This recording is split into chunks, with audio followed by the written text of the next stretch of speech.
Hello, everybody. Welcome to episode 14 of the Canadian Geekcast. This is the first of maybe a few odd episodes, hosted by me, your main host, Dennis. Today, I'm joined by Steve Hello. and Josh. Good morning. Now, for the listeners at home, this is a party of three because Matt and Steph had scheduling conflicts and they couldn't make it No, out. they abandoned us, Dennis. This Yeah. is what it is. I'm just trying to be polite, but really, well, we have a party of three. You know, a sum of three, not the other way around. But We will not call it a threesome. I didn't say that. I did not say Someone that. was bound to. It was probably going to be me. Okay. We all know it. Yeah. So the Canadian Geekcast is the unofficial pineapple pizza appreciation podcast. Oh. Let that be known. And it's centralized around the geeky realms, which include gaming, TV, films, and all sorts of awesome. You can find us wherever podcasts are available, including iTunes, Google Music, Stitcher, TuneIn, Pocket Cast, Podbean, and Spotify. There's a lot to choose from, so pick one. Or so all of many them. options. You could pick all of them. Yeah, subscribe. That'd to be all great. Yeah. That would be good. Yeah. So if you like what you hear, hit us up with a review.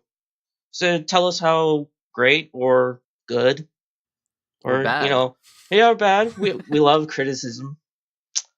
Or if you just need a hug too, I'm happy to provide them. Yeah, hugs are great. You can also send us an email with your comments to CanadianGeekCST@gmail.com, and we may even read it on the podcast. So do that. So to start off, we have question of the week. This is coming from me, and my question: what is the one TV show in the last 20 years or so that you would like to get one more season? The last hurrah for that show.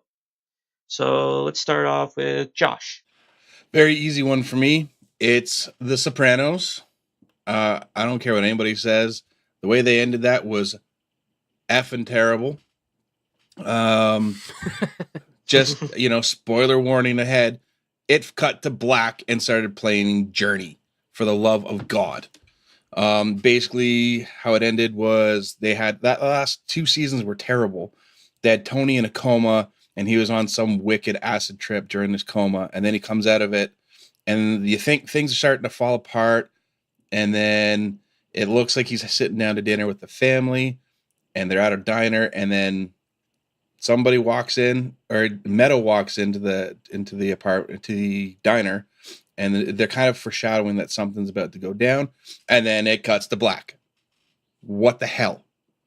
Not a good ending, man. I was super pissed about it. I wish they would they can't now. I wish they would have been able to give us another season, but Mr. Gandolfini has left the ethereal plane now, so I guess we're SOL. Yeah, unfortunately. Yeah. So Steve, what's yours? Mine is Undergrad. What? I don't think I've heard that show. No? Okay, No. So in the early 2000s, Teletoon did like a whole airing of a whole bunch of early adult TV shows, cartoons. So there was like Mission Hill, Undergrad, Oblongs. I remember this show now because he had the main character had like that kind of really kind of gay friend, and then there was that other friend who like looked very creepy. It was at another school, right? Yeah, Rocco.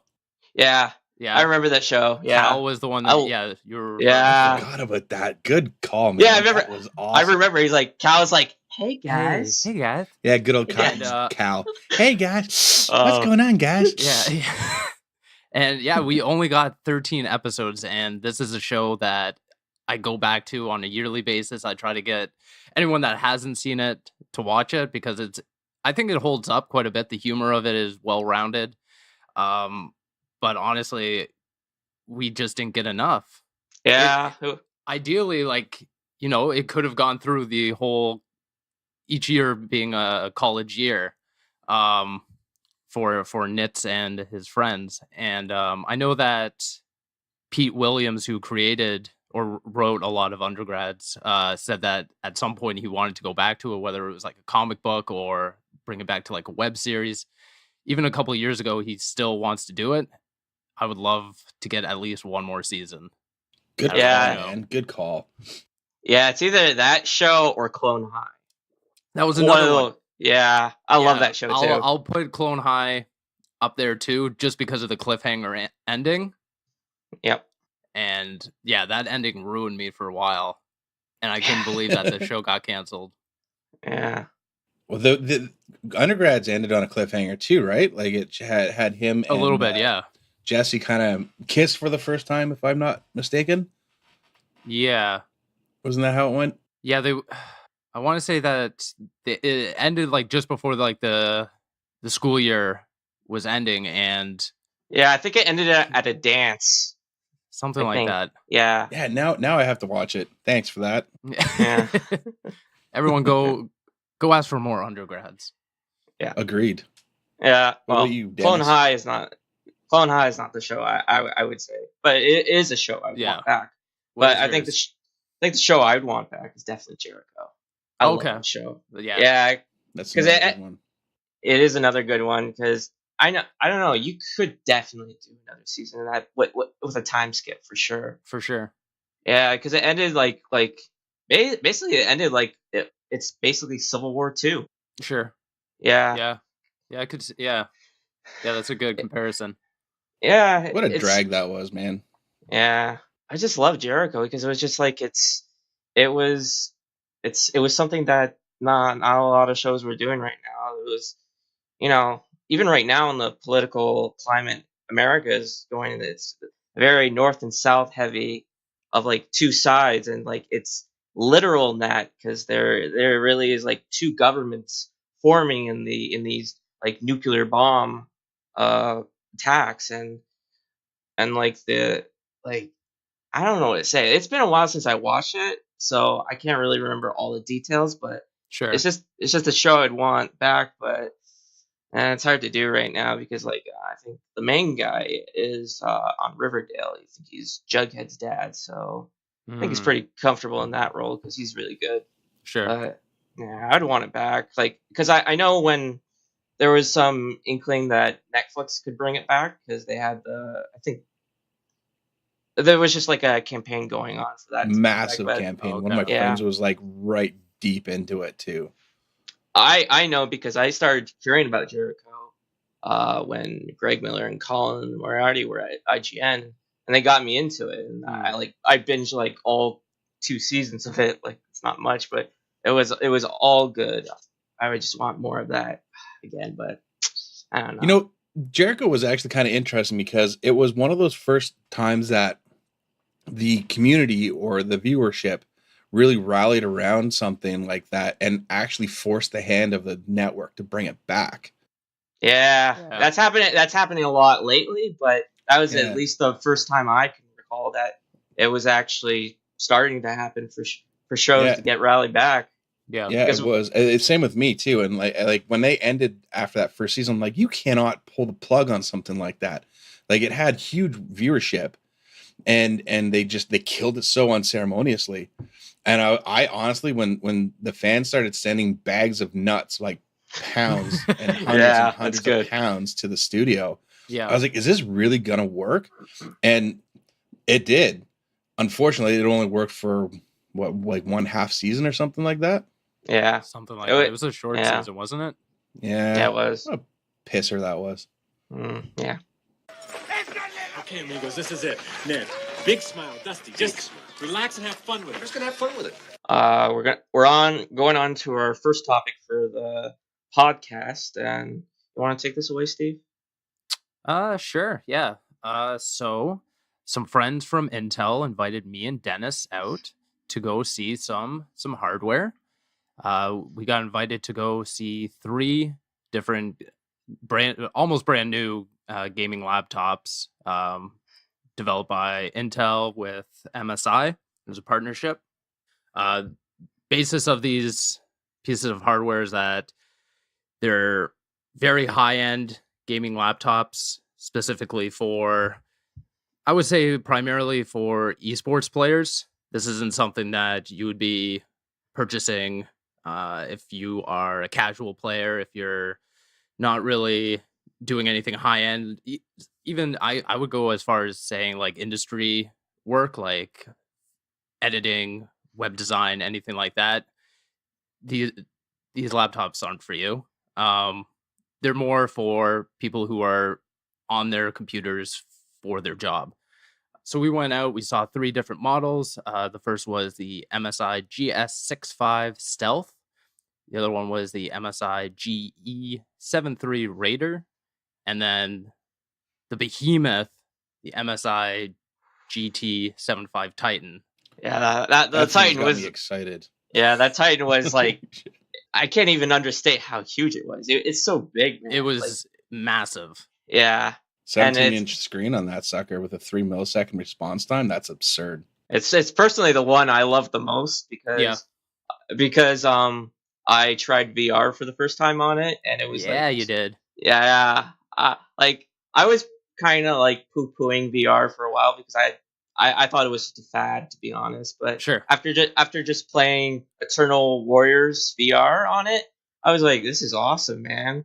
It was like I was getting like a real workout on Right. it, and it was so fun. And I think, but besides this workshop we went to, I think that's a testament to VR is that it's you have to see it to believe it. Yeah. You don't really understand it until you put the headset on and have the controllers in your hand, and you know the reactiveness of moving your hand and seeing the response on the screen or like in your headset. Yeah, and it goes to testament of how powerful that PC is because like it was like instant feedback. I didn't feel any lag at all. No, It was awesome. Like because Eternal Warriors VR is like like it's it's an arcade game. Yeah, it's an arcade game. Enemies are coming at you from all different directions. Mm-hmm. You can even look behind you. To be honest, like Yeah. it's 360 degrees. So it was like awesome. Like enemies were coming down. I was like throwing it up because there's like 3 options. I think you got the shield sword, you got the guns, and you got the arrow. So and I just chose the shield and sword just to go basic.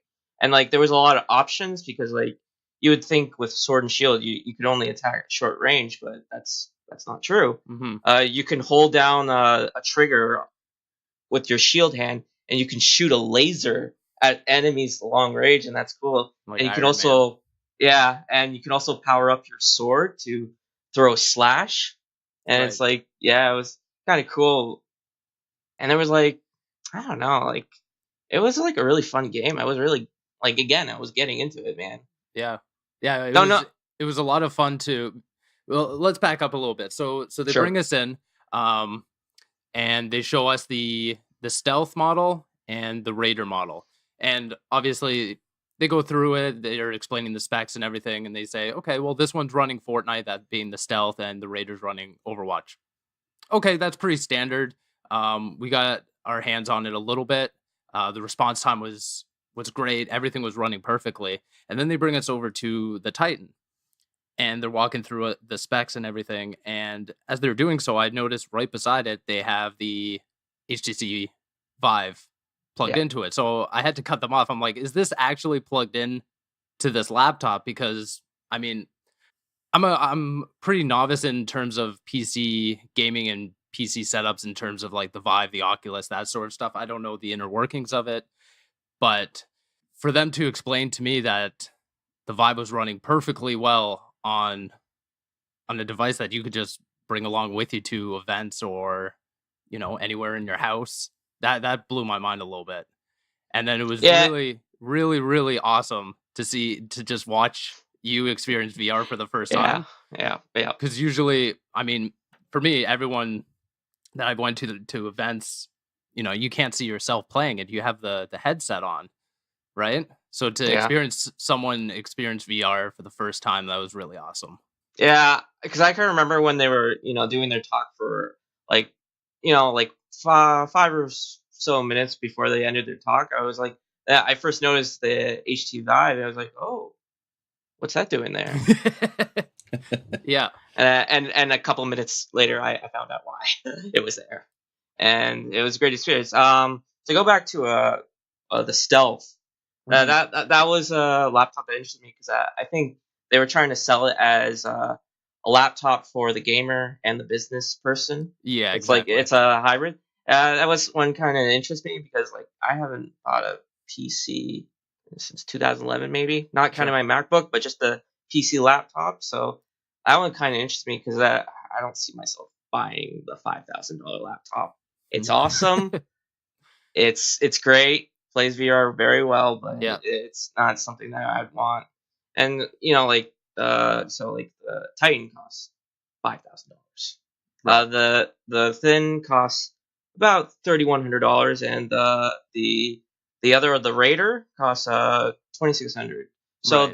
there's all these price ranges to play PC games. So like you got to put a lot of money down to get this hobby that you really want, but there's a lot of entries into the you don't need to buy the $5,000 PC, but No. it's the most powerful. It's kind of like a preview of what the next gen consoles could be like, but that's years decades down from the road. now. Yeah. Yeah. The So next PS4 or PS5 Pro or something, right? yeah, for sure. Those are nice looking machines, though. That Titan is freaking sexy, man. It was. Holy crap. Oh yeah. Like Dennis How was saying, thick was that thing, though? It probably, I would say, almost 3 MacBooks tall. Yeah. Like if you have them all closed and put them side by Okay. side, probably 2.5, 3 MacBooks. So what is that equal to, though? Is that like in 2.5 inches, 2 inches? I would say It we're looks probably massive. looking at 5. Yeah, 5 Inches? Yeah. Thick? I would say so. Holy sweet mother of God. Carry that Yeah, sucker around. You're getting yourself a good workout for the day. That's for sure. Yeah. I'm trying to put it into perspective. It's almost as thick as the PS4. Let's put it that way. Yeah. Wow. That's about the size I would say too. That is a monster of a Yeah. computer. Yep. Yeah, that is definitely like your desktop replacement type machine. Like I've got a desktop replacement laptop. It is not like that though, let me tell you. Yeah, Like, mine has an i7 and it's got like 32 gig of RAM and it's got a 3 gig video card in it, but it's not anywhere close to that thick. That thing is absurd. Yeah. Yeah. It's beautiful. You might as well forget the mortgage payment for the month to buy that thing. Oh, exactly. Yeah. Yeah, that's crazy. Holy crap. So And you guys now- had fun. Yeah, and Yeah, that was the Titan was the only one running the i9 as well. Yeah, that thing is the i9 CPUs are going to be absurd. Yeah. My buddy works for Lenovo Canada, and he's bringing home a couple machines with the i9s, and I'm hoping that when he's done with them, he'll pass it over to his good buddy.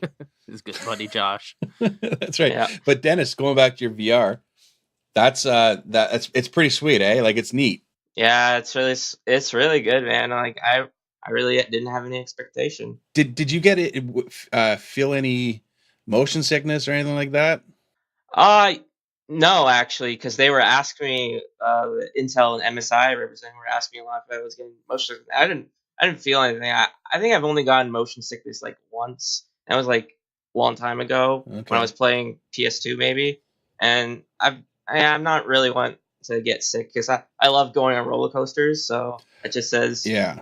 I don't really get motion sickness that much. Also, keep in mind. Sorry, go ahead. I was just gonna say, keep in mind that Eternal Warriors, there was no movement like verticality. Okay, you're standing in one spot the entire time, so it's not like you're playing around with motion from moving around in the room or locomotion. Right, there's none of that. Okay, because I'm fine with the games because I've got a PlayStation VR for Christmas. Mm-hmm. And it's really, really cool stuff. I'm wholly all over it, but I'm struggling to play much more than maybe 20 minutes at a time. Right. Because I feel like major eye fatigue and motion sickness from it. But if it's one of those ones where you're just kind of like on a rail shooter, like the Until Dawn VR game that came out. I have no problem with that. I can play that for hours, but Skyrim or Doom or anything like that, forget about it. And after I've done playing it, for about half an hour, I'm usually feeling kind of crappy with the rest of the day. Gotcha. So I don't know. So Dennis, does that mean you're gonna be buying yourself a VR rig sometime soon, or you're gonna do the PSVR? I think like I would definitely buy the console version of PlayStation VR, but right now I can't really do it because I feel like there's like another iteration of PSVR that's coming. So I'm At just some gonna point, it's gotta. I'm just gonna wait on that. I think the technology is a little it's Little fine raw. for what it. Yeah, I'm just waiting for that next big version that's gonna make that jump Mm-hmm. extraordinary. Right. So Yeah, I think if you're gonna invest in VR, PC is the way to go. yeah. yeah. That's just personal. I think maybe you might be right. I don't know. Do they have cables hooked up to the HTC Vive, or is that completely do. wireless? Yeah, they do. They Okay.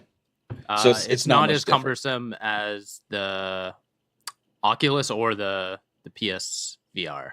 Okay. It's like it's I believe it's 3 ports, but they form into like one strand as opposed to, I know like the last time I played on Oculus, it felt very cumbersome. Like it was pulling down on the back of the headset, Mhm. whereas this one, unless you were like twisting around multiple times, I didn't even know that. I couldn't even tell that there were wires there. Fair enough. Yeah, I wish I could just get past that because I've honestly got like 10 games and I can't even play hardly any of them. Like racing, oh my god, racing! I got into. I was playing it. I'm like sitting in the cockpit of this car and I'm looking around like, holy crap! And my wife's like, "What's wrong?" I'm like, "Nothing. I'm playing a video game." And then I started racing and I was like, and I remember I was like laughing and like hysterically because it felt so cool. But then I Right. turned my head to the right to see the person that was driving next to me. And then I was like, oh, nope. And I had to take it. I immediately Really? took the headset off and I'm like, nope, can't do it. Yeah. So it's so unfortunate, man. Yeah. I feel Oh, like well. in enough time they'll figure out a way to calibrate for that. Because it's all mind over matter, right? It's just that your body's not used to watching something that you can't control necessarily. You know what I mean? It doesn't feel as Well, it your would body's if you're- stationary, but it's Exactly. you feel like your brain thinks you're moving. You know, your Yeah. eyes think you're moving, and it definitely messes with me. But I'm hoping that I'll get past it someday. Yeah. Soon. Yeah, I think the technology, like all the cables, is like very cumbersome. So I hope Yeah. there's a point where we get the wireless, or at least make it less, because I don't really want to like just be hooked up to a machine. I just want full range of where I'm going, whatnot. But Well, the Full Vive room has VR. the wireless adapter coming out, okay. or Okay. is out. I don't really know. I don't keep up on it that much, but I know that they were in development for that. So that's really cool. But Nice. Dennis, you were saying that the stealth was your standout? No, it's just the one that spoke to me the most. Yeah. Because it was like it was it says it's a thin and it's a very thin computer. Very thin. Yeah, so it's like the one that like if I wasn't required to have a MacBook for school, that is like one computer I would be like, that's mine. Yeah, that's the one that spoke out to me as well. I was telling them that like as my MacBook here dies, it's being 8 years old at this point. The only thing that's really pushing me to like a new setup is looking at portability, and something like the stealth spoke wonders to portability. It was thin, it was lightweight, but everything that was packed into it was like top tier. Yeah, and like it's called the Stealth for a reason, because like the other two laptops scream gaming laptop and this one doesn't. Yeah. You would have to look very carefully just to see, is that a gaming laptop? But not a lot of people would know. It's like it would look like a regular work laptop if you're just out in the world and whatnot. So Well, Yeah, everyone knows the MSI logo, like the red and white. It's very in your face, but on this one they specifically changed the colors. gold. Yeah, it's Yeah, gold and just like with the matte black and for the secondary color, and They said like this is something you could bring into an office and not feel like, you're out of place, right? Yeah, you're not getting any looks. Exactly. You Yeah. don't have like the LED lights or the the flash of normal gaming PCs or laptops. Yeah, it's nice. a slick looking machine for sure. Yeah. 8 hours of battery life, they say. Yeah. Yep. Yeah.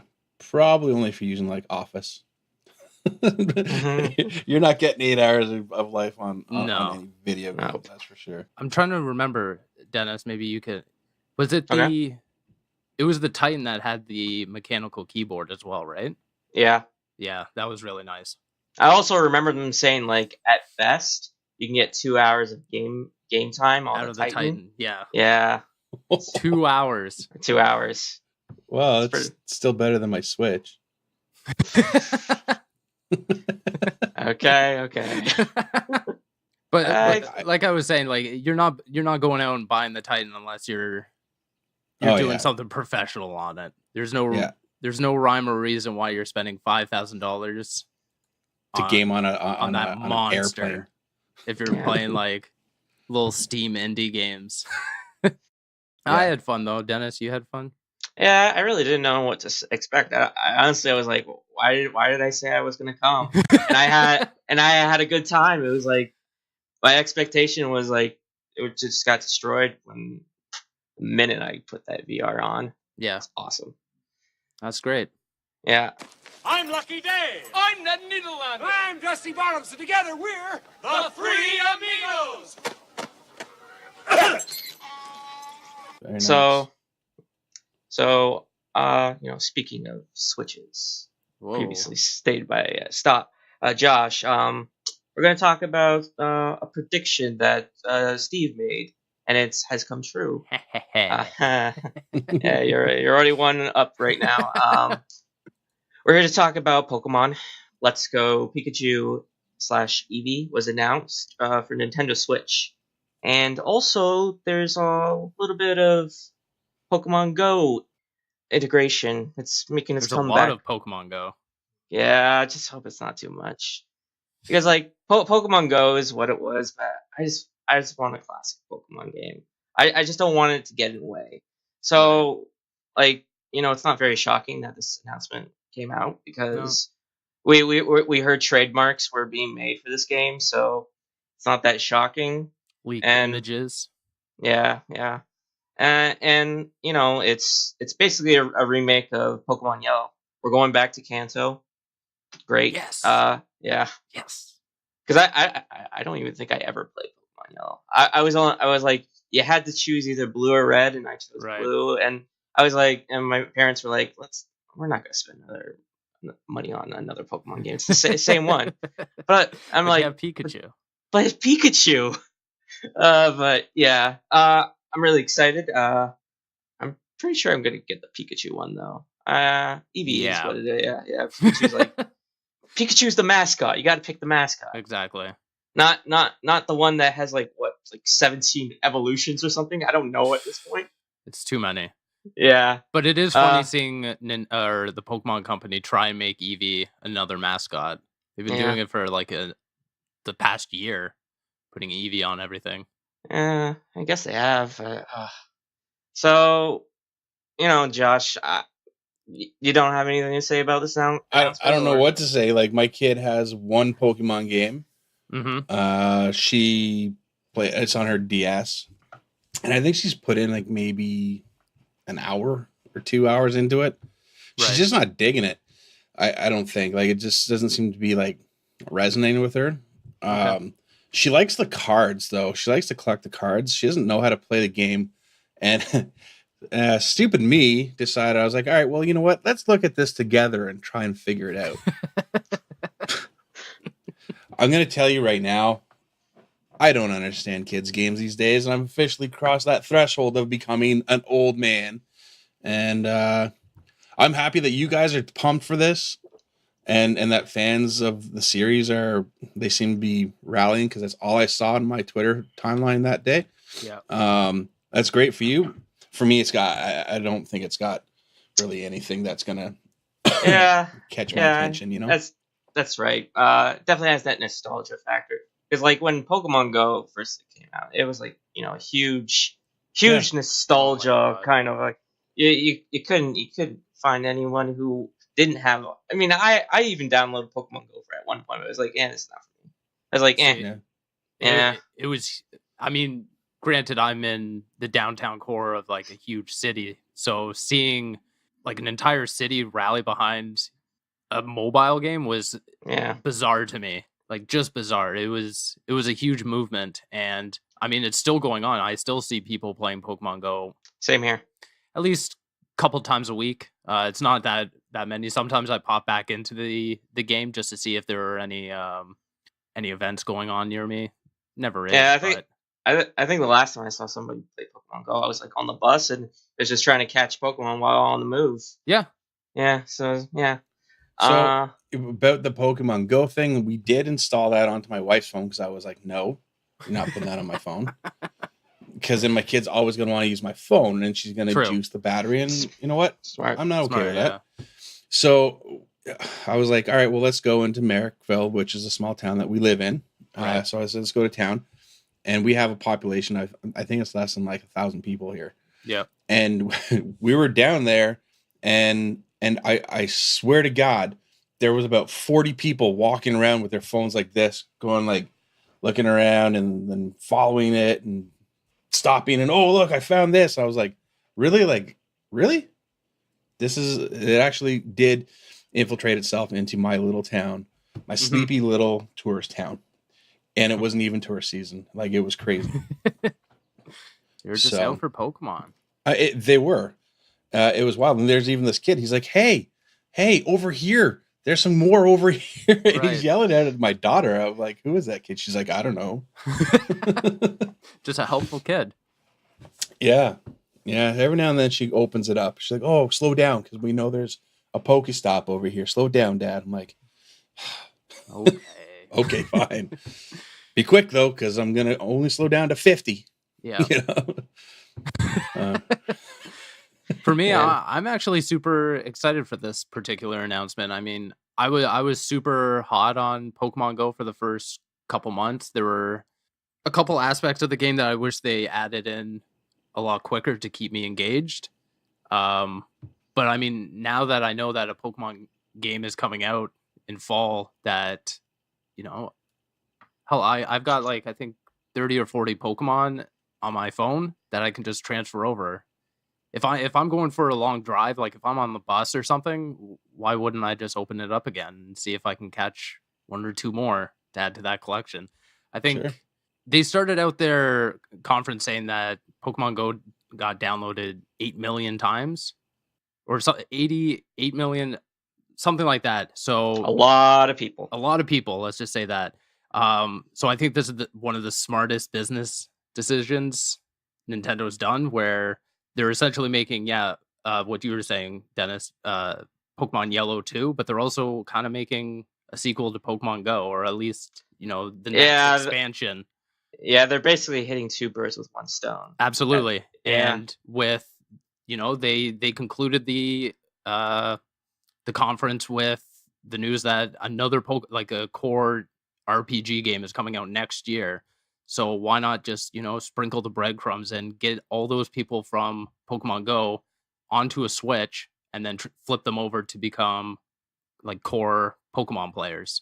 Yeah, and also there's a good for like Switch's, you know, library, and like it's like if you got a core Pokemon game, you're gonna sell like a couple million at best. Yeah. It's either it's Pokemon and Smash. Those are like the two games that just gets people excited for any Nintendo console. Yeah, exactly. Yeah. And then, I mean, yeah, so there was the Let's Go Pikachu, Let's Go Eevee. That was super great for me anyways. Getting another core Pokemon game in 2019. Awesome. I'm super, super stoked for that. But then they announced Pokemon Quest, and I played it. And it's not that great. Okay. I didn't download it at all. Tell me what is it exactly? So it's a a mobile game. Essentially, it's a free to play, Oh. or they categorize it as free to start. Okay. Because essentially, yeah. So you start out on an island. I think it's Cube something Island. Who cares? It doesn't exist anywhere else, and all the Pokemon are like almost like little Minecraft looking characters. Like they're cubes essentially. Oh, okay. And you can get a party of 3 different Pokemon. All I'm going to say quote unquote randomized Pokemon. Because I take a little issue, and I'll talk about that. But you have 3 Pokemon. You can go into like little levels, almost like Mario levels, where you have like world 1 and then level 1, level 2, level 3 kind of thing. Okay. And your Pokemon just run around automatically looking for other Pokemon to fight. And the entire combat mechanic is you have 2 different combat options for each Pokemon. So you're basically just clicking one after another then you have to wait. So it's just click, wait like 5 seconds, click again, rinse and repeat.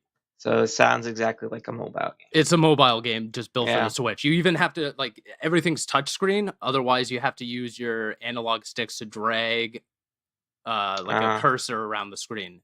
It doesn't work. So I'm holding my giant Switch going like an idiot. Yeah. And so my biggest problem with this game is that they try to make everything seem random and seem like you're making progression. But for me, it clearly looks like it's integrated progression. So they're doing everything specifically to make it to give you that carrot on the stick to make it feel like you're progressing. But really, they're just getting you from point A to point B to point C, and then giving you a hard stop and saying, "No, you have to pay for this game." Yeah, I can, like, if they were gonna release this game, it was probably a really good idea that they announced this along with the core Pokemon game, Right. just to tear that Band-Aid off and Mhm. just put it out there. Yeah. I don't know. I played a couple hours. Like, I mean, it's cute, it's fun, the visuals of it, anyways. But otherwise, it's just kind of dull. And like I said, it doesn't feel like anything is natural. Everything is just mechanically built in a way to make you feel like you're progressing. It's not for Yeah. me. It's probably for someone out there who wants just a free Pokemon game to get them by for now. But Just a little.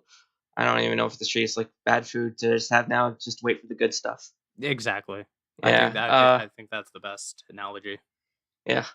Wherever liberty is threatened, you will find the 3 amigos.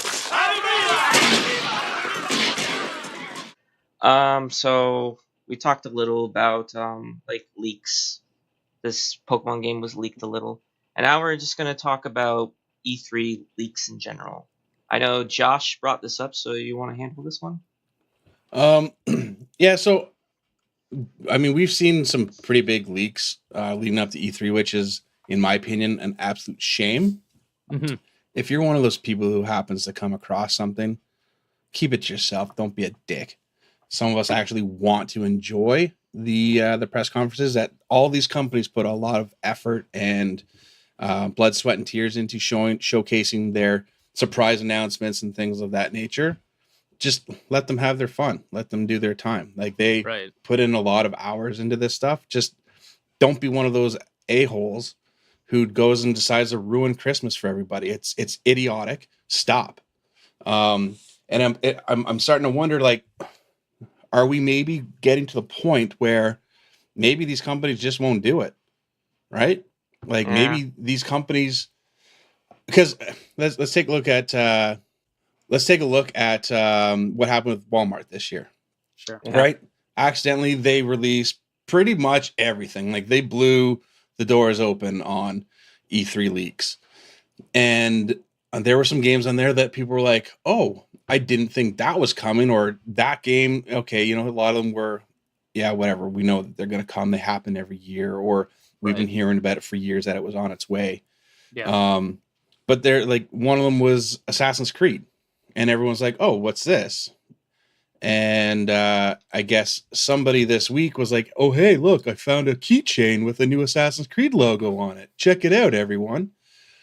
And then that kind of forced Ubisoft's hand. They were like, I think they were hoping to genuinely surprise everybody. We've got a new Origins game or a new Assassin's Creed game coming out, and it's this, and it looks awesome. And they kind of had their hands forced, and they were like, yep, here's a quick teaser, see at E3. And it's like, now I'm not going to be watching their press conference thinking, okay, what's coming? When's the next big reveal? Because now I know what it is.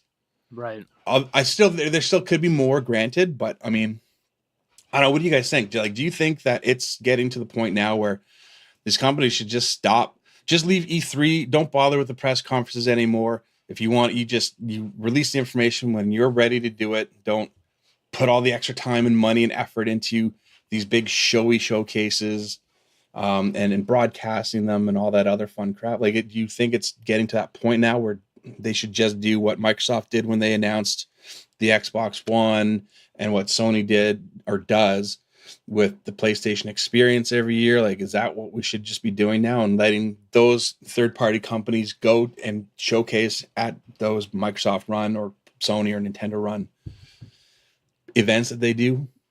I don't know. I'm of two minds. Like, leaks are one thing, but sometimes people who are just, who want to be a-holes want to do fake leaks, and I hate that.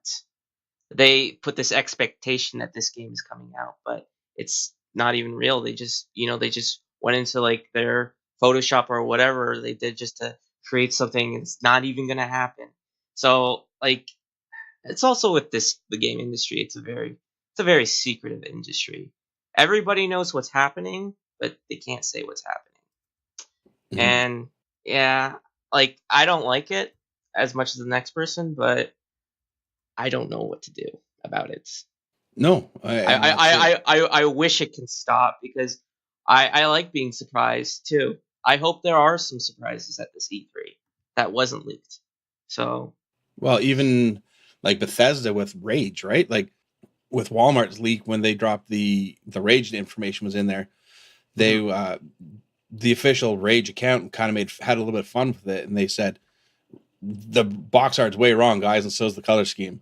And then Pete Hines is like retweets it, or he comments on it. He's like, really, guys? So I'm wondering, like, I don't know if he was part of it. I'm sure he probably was, but it was just kind of like their hand was forced in at that point. They had to show us what was going on, and I'm pretty sure they were not happy about it. And I'm quite certain I won't be surprised if Pete at the E3 conference in 1 week from today is going to make comment about it. But it's starting to feel like these people are putting through like all kinds of effort for nothing. Yeah. It's hard. It's really a shame. It's hard to keep a secret sometimes. It just gets out there. There's nothing you can do. Well, it's too many hands on it, right? Yeah. It's getting passed along so many times. Like, look at the keychain thing, right? It made its way all the way to the distributors of the keychain. Like, they were shipped to be sold in the next week or so, like after the announcement was made, and all it took was some idiot to be like, oh, look at this, check this out, internet.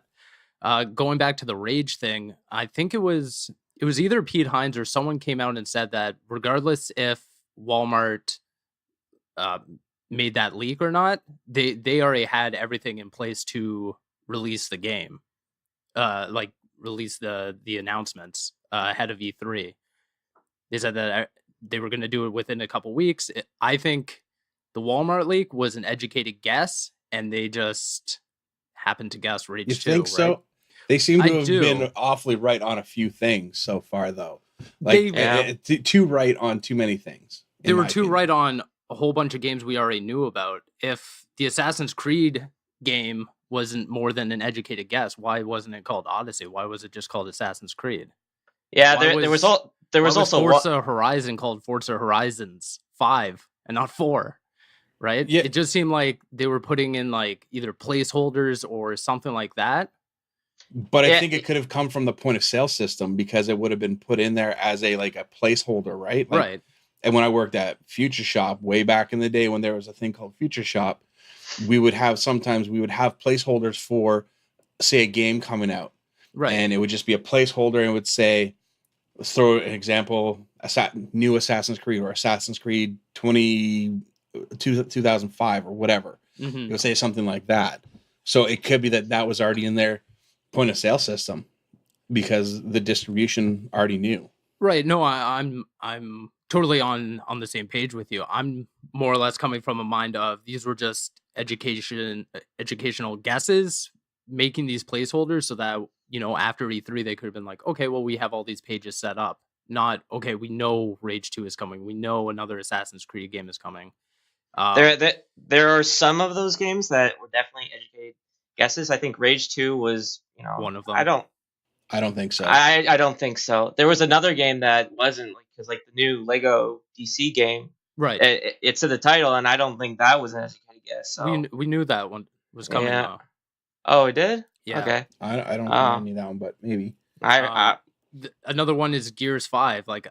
I'm gonna be. Yeah. I'll say it now. I'll be super shocked if the Microsoft conference has anything Gears, like a Gears 5 announcement. I find it hard to believe that they're gonna do another Gears before they do anything with Halo. I think I think they will. I have a funny feeling it might be an RTS game, but it could be. Like I said, we'll have to look back at all these supposed leaks after the fact, to kind of say one way or the other. But I mean, at the end of the day, it does suck for these companies. Like you were saying, Josh, they put blood, sweat, and tears into creating these marketing campaigns, creating this, these excitement monster. Yeah, exactly. To get everyone excited just for E3, and then weeks before. I mean, I'll be honest. The Assassin's Creed one, I was actually shocked that it didn't get released earlier. I remember after Unity came out, it was a couple months after that we knew what Syndicate was. Yeah, I remember when Assassin's Creed 3 was announced, and it was March at best. Yeah. So I think they did pretty good this year. Yeah, all they things did considered, because Assassin's Creed always gets leaked really early.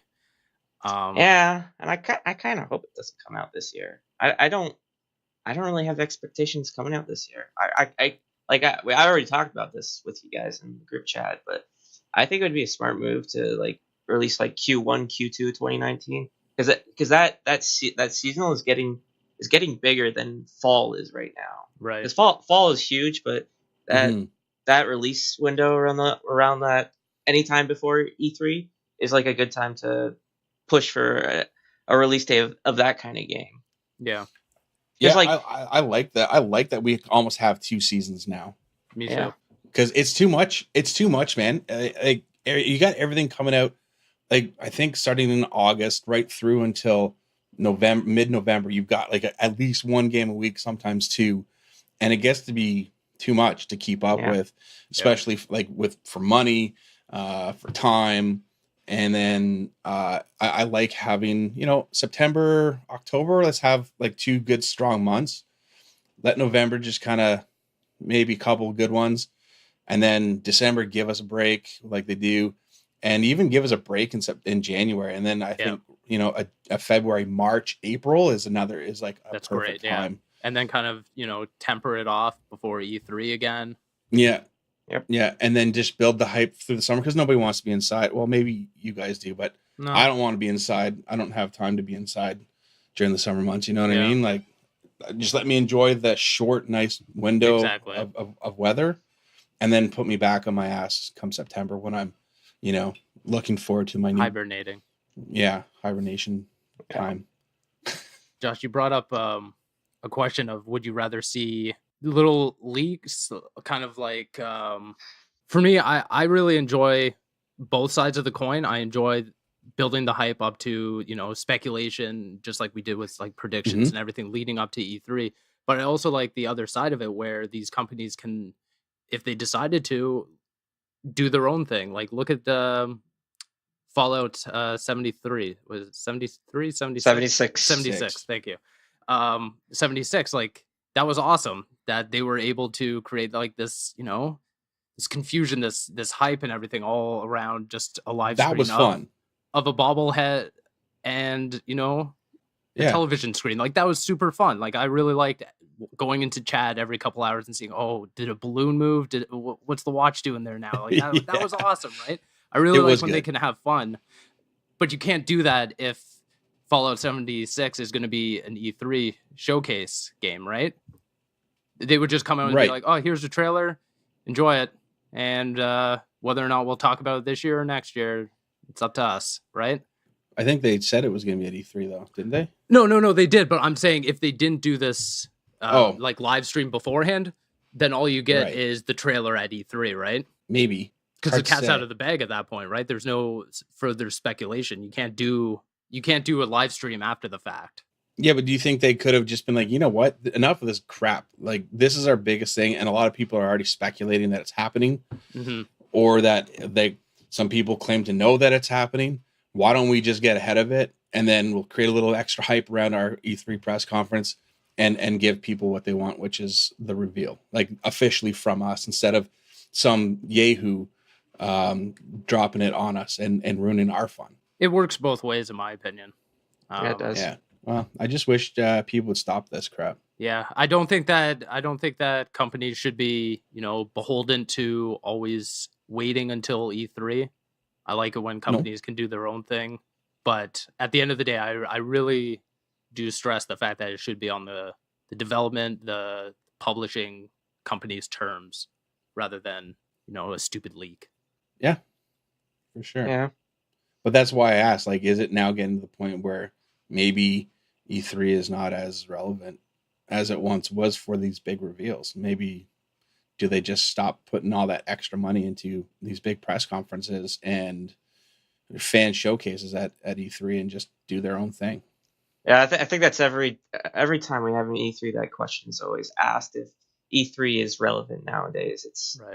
It's getting to a point, maybe it isn't, but yeah, like maybe it's just an opportunity for them to come in, set up a booth, and then cycle through as many people as they can to build hype localized at their booth, and then just let them hands on 15 minutes, whatever, and then here have a pin or whatever. Yeah, just move people through and get them playing it and get them talking about it with their friends and family, on their own. Yeah, it would cost a hell of a lot less, I think. Oh yeah, because that is expensive, because it's like it's at LA every year. Like there's always that question if E3 is ever gonna move, and like it's not happening for a while at least, but because they should move it. Yeah, they should. They should like cycle it through like multiple places. Like I would like to see it in Toronto one year, and how much I love going to Toronto. I would love to see it there. I'd like to see it out in Vancouver. I'd like to see it in New York City. I mean, New York City, come on. Like how are they not getting that? I would just I think it'd be really cool for them to just, or even do mini E3s, like do a small, like two smaller sized events, in different cities, and Yeah, like kind of like Comic-Con, like there's Comic-Con in San Diego, Comic-Con in New York. So yeah, that'd be kind of cool, but I don't know, like E3 nowadays, like we always behold it to like the Super Bowl of the gaming industry or something like that. Right. But it's at a point, I don't know what it is anymore, but I just hope something exciting comes out of it, because like, even at Sony's conference, they were just, and showing off games that we've already played through or going to be playing through. So I hope there's something we don't know at least. Mm-hmm. But if somebody has to be, a little leaker, I don't know what I was gonna say. I don't want to say a bad word. Well, I don't know. I don't know about you guys, but like every year I'm usually like really, really amped up over the E3 press conferences, and this year I feel considerably less so. And I think a lot of it has to do with the fact that I already have a really strong idea of exactly what we're going to see. So I don't know how you guys feel about it, but for me, I'm just like, yeah, I'm looking forward to next week. I want to watch the show. I want to watch the shows. I want to see the conferences, but I'm not like, oh man, I can't wait to see what these people have to say, because I think we already know what they're going to say. Yeah, mostly.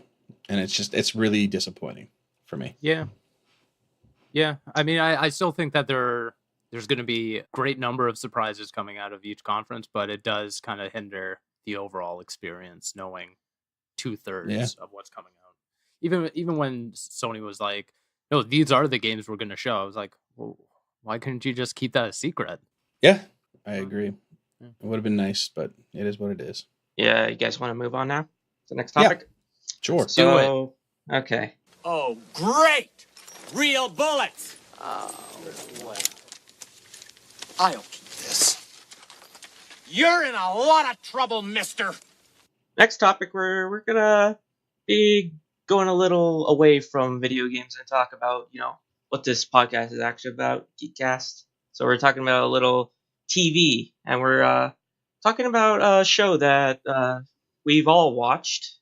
It's season 2 of 13 Reasons Why, and we're gonna have a little discussion about it. Sure. Steve, you want to start this off? Should we maybe just say there may be spoilers here? So Yeah. Perhaps skip this part.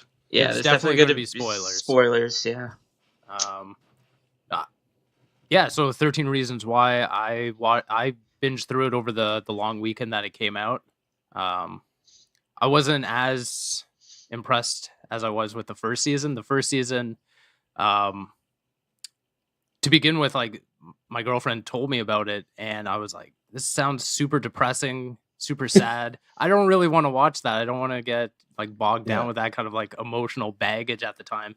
And I distinctly remember coming home one day and she had like the second episode on. I was like, what is going on with these characters? Like, everything's so intriguing. Like there's like an atmosphere of mystery in this and everything. And so I went and watched the entire first season, loved it. I was super jazzed that they were actually going to do a second season. And going through it, I don't know, like I loved a lot of aspects of it. And I thought one particular aspect, which, once we get our initial thoughts out and everything, I was like, why did you guys do that? Why did you guys take it down one path? I don't know. What did you guys think? When season 2 came out, I really didn't watch it at first. Mm-hmm. And then I read an article by CP24 that moms were against the show, and I was like, if moms are against it, it must be a good show. So I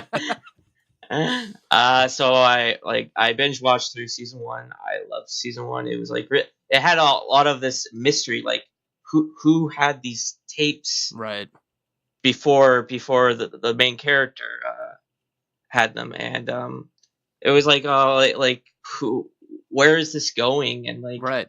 And like once you get to like the later episodes, you start to connect. Did that happen? And like I really didn't understand it until like maybe episode 12, 13. Like, oh, this student is at the dick. He's like a huge. I don't know. It's just like, well, when I was in high school, I didn't really have any of these problems, and these kids are having problems that could only happen in a TV show. Yeah. Josh, what did you think? So my wife actually came across the first season last year. Like, she was just on. I said, find something on Netflix. Let's watch it.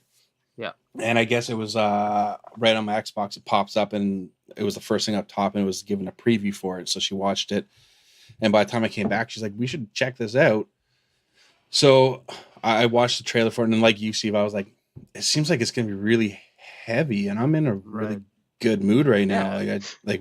We're actually kid free. Why don't we watch something a little more, a little more appropriate for not having children around for right now. But she was like, no, I think let's just watch 1 or 2 episodes. And we ended up watching like 6 of them that night. Mm-hmm. We couldn't stop, but it was, as the father of 2 girls, it started to get kind of hard for me to watch towards the end because it is so heavy, and there's some great performances in that show. And I think the main actress that plays Hannah, Catherine, whatever her Langford or something like that. Yeah. I can't remember her name exactly, but she was outstanding. And the scene at the beginning or near the end of the first season where she's in the hot tub with Asshat, right? You could almost you could see the light in her eyes just kind of like went off. Right. It was like kind of hard for me to see that because I do have, like I said, I got 2 young girls, and I was like, man, that was pretty tough. And then we finished it, and I really enjoyed how they ended it. That season, and so obviously we had to watch season 2, and it was good. There were some more great performances in it, but again, it was still very heavy. And towards the end, there was a particular moment that I'm sure we'll touch on where I was like, whoa, oh Jesus. And I kind of looked away and I looked at my wife and I said, holy crap. She's like, yeah, what the hell, man? Yeah. And I said, well, now we're getting to this point. I think this is where they're going to go, because they kind of tease something in the first season. And I gotta be honest with you, like my adrenaline was up here. Oh yeah. Through that whole final episode. I was like, holy shit, what is going to happen? Where's this going? Like, what are they going to do? And wow, it was quite the finish, and they can't not have at least a third and final season, I don't think. It touches on a lot of stuff though, like isolation, sexual assault, depression, feeling like an outcast, I guess you could say. But again, like you said, Dennis, like I don't remember, like I guess maybe I'm pretty lucky. I don't remember having any of these big problems, and I don't think that there was only one girl in my entire high school life that committed suicide at my high school. But I guess it's become a really big and like serious thing. It's become like a crisis almost, I guess you could say. And I don't really know what's changed from my childhood to now, except for social media being, I guess, a catalyst to a lot of this social isolation and bullying and things like that of that nature. Yeah, I don't really remember that much from high school, but the only thing I remember from high school, there was like a shooter near my school, and like the school was on lockdown. Oh wow. Yeah, and that was like the only like very serious moment in high school. Like, I don't really remember I think it got caught, but that's the only like really very serious moment. And like what these kids go through in this high school is like it's that plus multiplied by like 1,000. Right. Like, yeah, like my kid at their school, they have, I can't remember what they're called now. There's like a code word for it, and that's when they basically like run somewhere and they lock down the room and they hide. And I'm like, yeah. And my daughter's telling, I'm like, really? You guys? She's like, yeah, we did this today. I'm like, come on, serious? And she's like, yeah. And I guess it's gotten to that point now where fire drills are,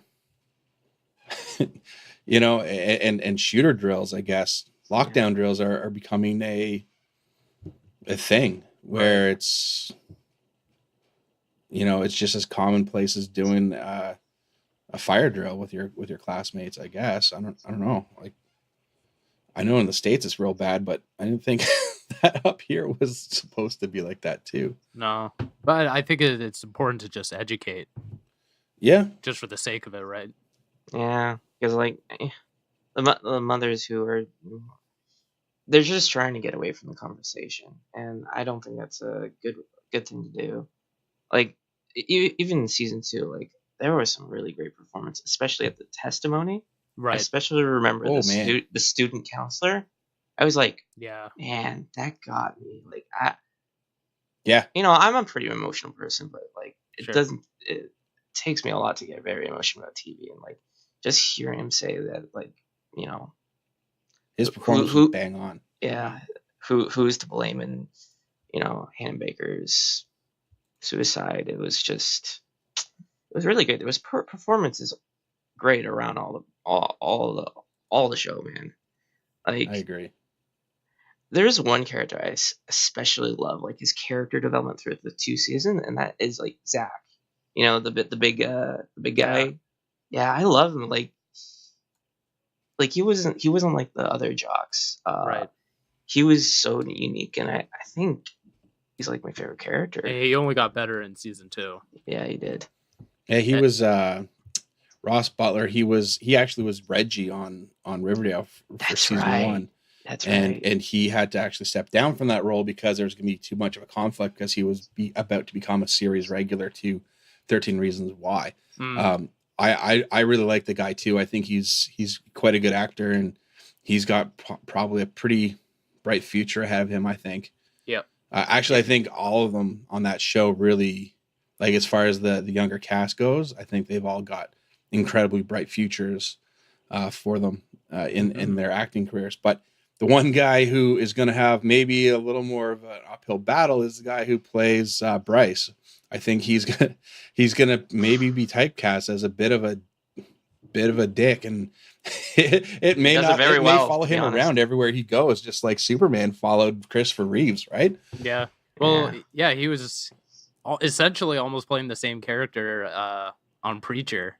He had a couple episodes on there. Is he in Preacher? Yeah, he was. Yeah, he was. Spoilers for Okay. Preacher, but he was in Hell and he was just playing another dickhead Oh. there. So Is that I was right, like, eh? oh, he's just playing Bryce Walker in Preacher. See, But there it is. yeah. It's already starting to follow him everywhere Exactly. he goes. But one of the things so I really that's too bad. liked about specifically season 1 was the coin flip of they built 11 or so episodes of each of these characters, looking like, the worst person in Hannah Baker's life. Mhm. And they crushed it all in comparison to Bryce at that hot tub scene. Where I was like, oh, the guy who showed her poem in class. Well, that's nothing to what goddamn Yeah. Bryce did, everyone. And then that worked for them in season 2 because now they're all essentially, the good kids. They're all trying to get redemption, and you see those stories unfold. And yeah, that was the whole season 1 to season 2. Like the whole journey was just so great, I feel. But yeah, I also thought that they closed out Hannah's story really, really well. Yes. Especially with Clay when he's at the funeral or the memorial service, Yeah. where he's looking out at the group of people and he's just talking, but he sees her in his mind and he's talking just to her, and then they kind of pull back and there's nobody else there. It's like Right. he's having his moment with just her, and he says, I release you, kind of like that's it. Like it's a closed story now. It's a closed book with Hannah Baker. Therein lies we all my know problem. what's that? And therein lies my problem with season 2 is that I feel like they could have easily ended the show with the best ending possible. However, they stitched this storyline of, I believe, it was Tyler. Mhm. They could have honestly gotten rid of every single one of his scenes and it wouldn't change the season 2 plot, except for the first episode, which is his testimony. And I feel like they had such a strong narrative between season 1 and season 2, and they shoehorned this, like you were saying, this supposed school shooting at the end of season 2, and they didn't really follow through on it. They pumped the brakes. Now Clay's left with an assault rifle in his hand. Mhm. Yep.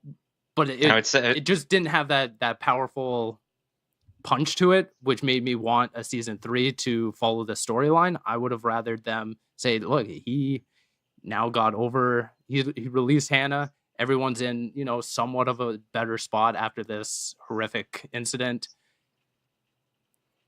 But they're just making it go on and on. And I'm going to hold judgment until I see season 3 next year, I'm assuming. But I just feel like it might have been a big mistake to keep going with these characters.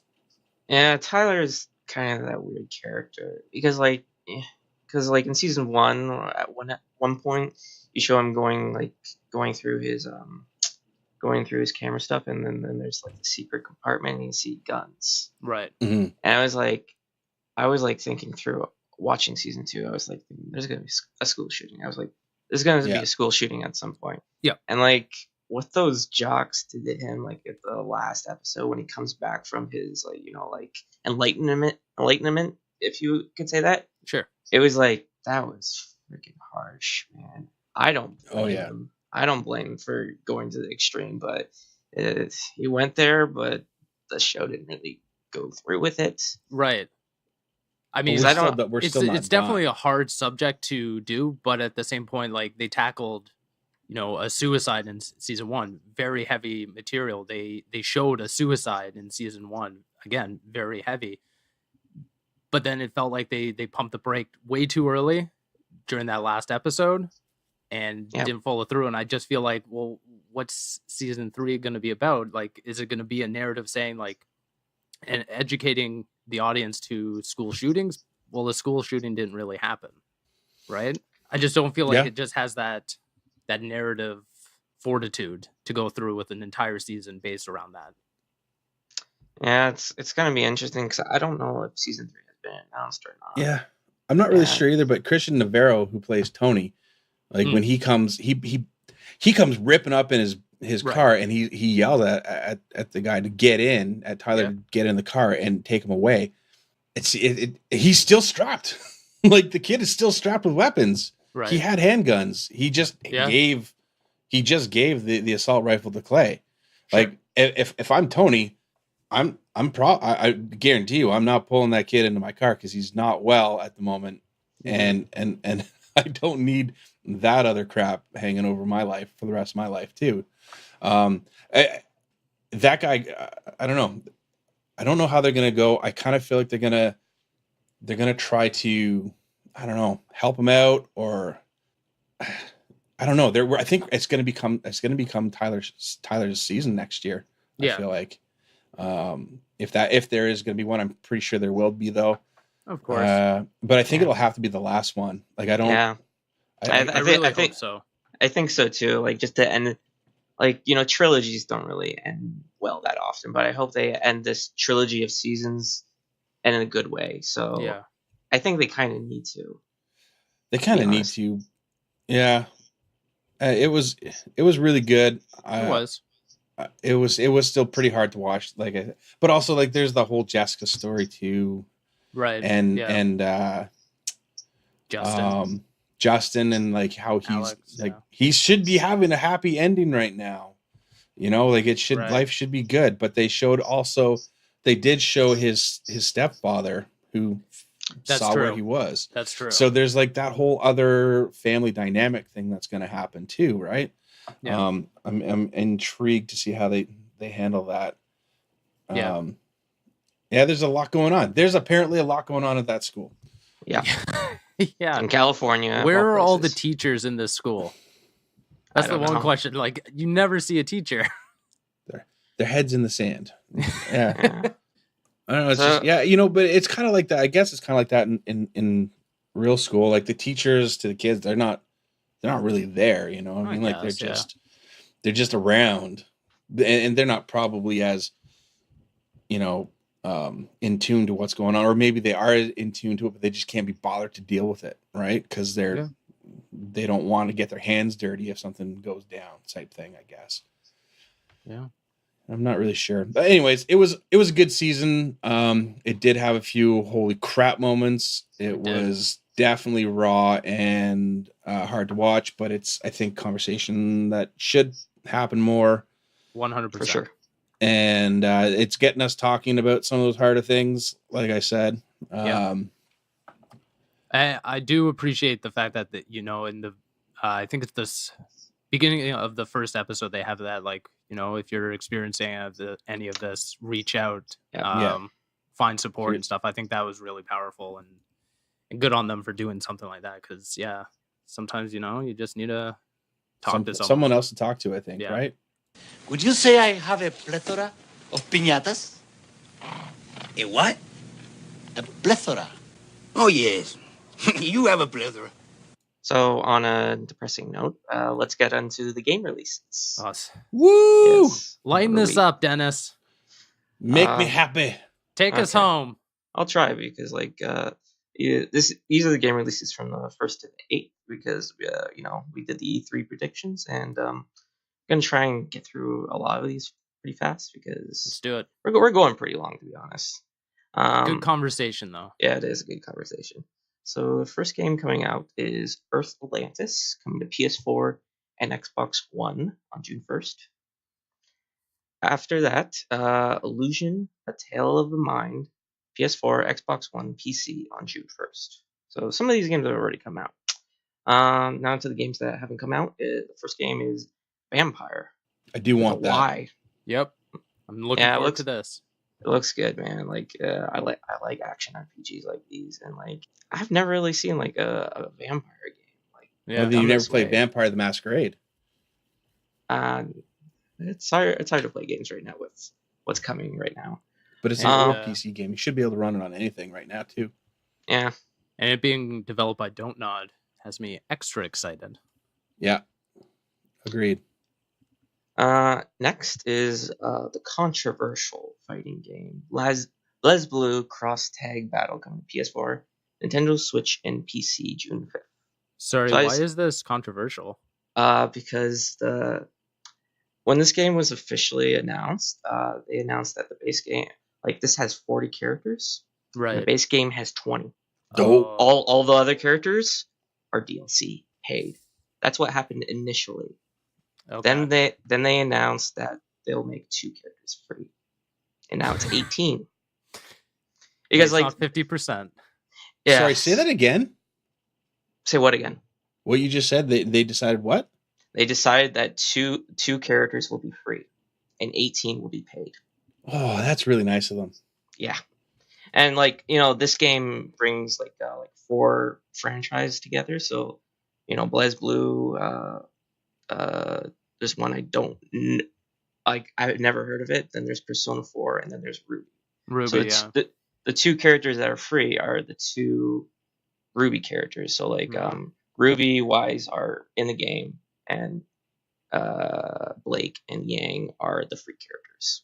Gotcha. Just a way, because just to get all the characters, and there's only 4 characters for that franchise, but it's still a practice. I don't like DLC characters that this much anyway. Yeah. Go through this paywall. It's just it is what it is. Yeah. Next game is Origami Nightfall, coming to PS4, Xbox One, PC, June 5th. So Origami was a game that was released in 2016, and this is an expansion. So at first, this only came to PS4 and PC, so it's coming to Xbox One, from what I hear. So, and next is the Elder Scrolls Online Somerset, PS4, Xbox One, PC, June 5th. So this is the second chapter of expansion. So, Cool. it's just at a point, Elder Scrolls, I don't think there needs to be a 6 now, because this train keeps on rolling. It really It's does. crazy. Yeah. Yeah, I think this really is Elder Scrolls 6. There's just like there's always this thing that there's not going to be a new Fallout game if there's not going to be another Elder Scrolls game, and Sure. No, yeah, well, we'll see. Next is Onrush, coming to PS4, Xbox One, June 5th. A vehicular battle game. It's like Fast and Furious arcade game, I guess. After that is I'm gonna say this wrong. Nobunagas? Yeah, Nobunaga. Nobunaga's Ambition Taishi, coming to PS4, June 5th. Bless you. Gesundheit. Yeah. Next for A Legend returns. Shaq Fu is coming back. Shaq Fu, A Legend Reborn, coming to PS4, Nintendo Switch, Xbox One, PC, June 5th. I kind of have to admit that I think I'm going to play that. Yeah, I kind of looked at the trailer. It was like, that looks fun. Yeah, it's just so stupid, but Yeah. kind of awesome at the same time. Yeah. This game was originally backed on Indiegogo, of all places. So Right. in 2014, it was originally supposed to come to like PS3 and Xbox 360, but that didn't happen. So they're just going full in on next gen. So There's a giant ass in a thong boss battle in this game, and it says twerk rules. Oh my god, I'm all in on this game. So getting away from arcade goodness, let's get into another FMV game. So this is a game that I'll just say it. The Infectious Madness of Dr. Decker. PS4, Nintendo Switch, Xbox One, coming June 5th. So it's like an FMV game. There's a lot of scenes with real people in it, and it just goes into a lot of testimonies about Dr. Decker. I didn't go into that much, but it's, a lot of these FMV games are coming. And it's kind of cool. There's like this I like them. alternative. Yeah. It's like old school PC games. Like one of the best ones I ever played was an FMV game, and it was called Ripper. Yeah, And it was like a there's some cyberpunk games game. back in the day. The only one I remember is Space. Remember that guy who just, I think it's Kevin Bacon maybe. There was this I don't know. I don't remember this at all. I don't know. I don't What know is why it? there was this PC game. I forget what it is. It was like a space game. It was like there was Nazis in it, I think. And like this guy was an actor was playing him, and like it's like there's the only one place you can't catch us in space, and he says space like so weirdly. Okay. All right. Yeah, In space. Daedalus Encounter maybe. with Tia Carrera, maybe. I don't know. Maybe, I should really say this. Now we need to find out because Yeah. I want to learn. I should probably say something next time when I actually remember stuff. So sorry. After that is Far Cry 5: Hours of Darkness. Let's go. I mean, I'm in. PS4, Xbox One, PC, June 5th. So I think this takes place in Vietnam and it's an extraction. Yeah. Yeah, so that's what I know of it. More Far Cry. I'm in. Okay. After that, coming to Nintendo Switch is Happy Birthdays. It's coming June 5th, so it's another game coming to Nintendo Switch's growing library. Cool.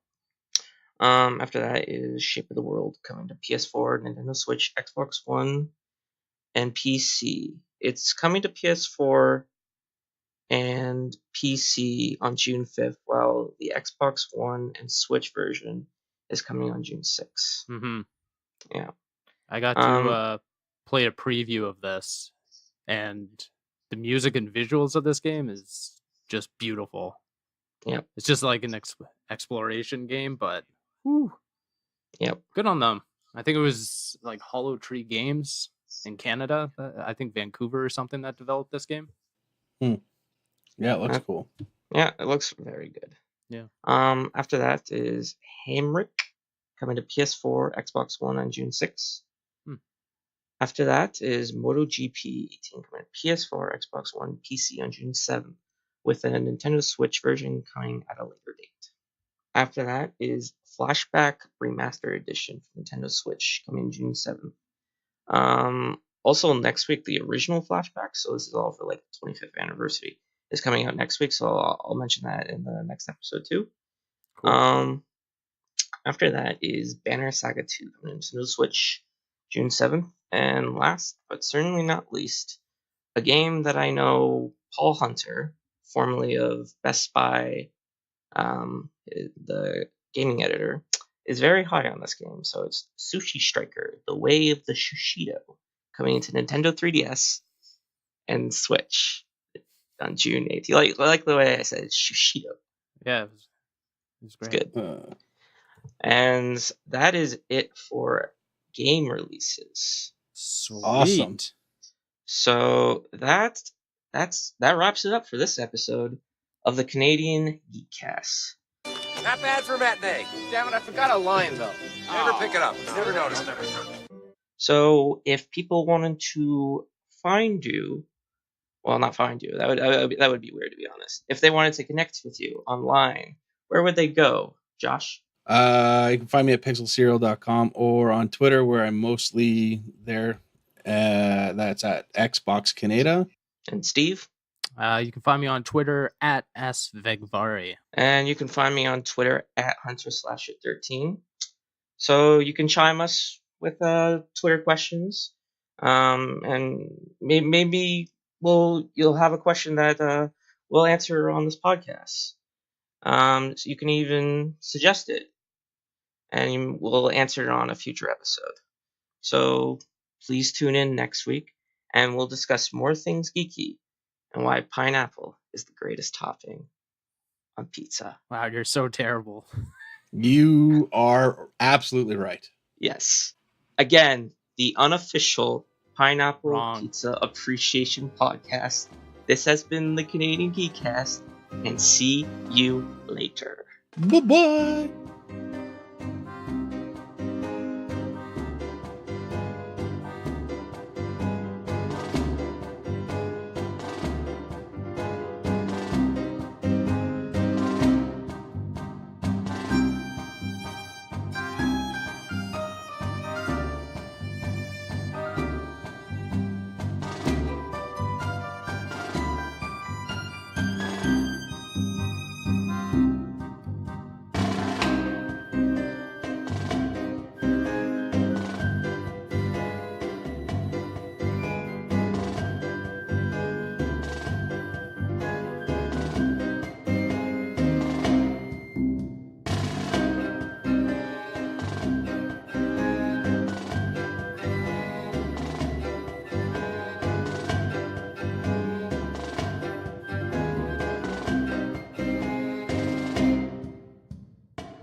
Hey guys, I made it.